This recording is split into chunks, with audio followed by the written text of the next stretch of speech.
The history of the company is quite old. So Junget started back in 1881 and started dealing and building machines in the 1970s. We believe in a long-term partnership with our customers. We believe that we have to win together, both as a supplier, but also with our supplier and with the customers.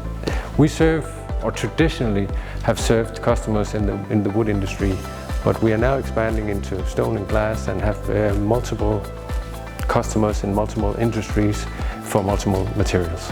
We started dealing Biesse machines back in the 1980s, so have for almost 40 years been dealing Biesse machines, and very successfully. But in recent years we started developing the partnership, we started investing and developing into Scandinavia with multiple different machines and machine setups. So not only for wood and plastics anymore, but also for stone and glass and metals.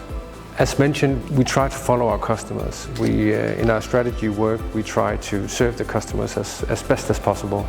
And for an example, we've seen in the kitchen industry that there's a big focus on stone tabletops for the kitchens. And now, together with Biesse, we are entering that industry, so we can basically deliver a total solution, a full range solution of machines for both wood and stone, backed by reliable service and maintenance and the right software.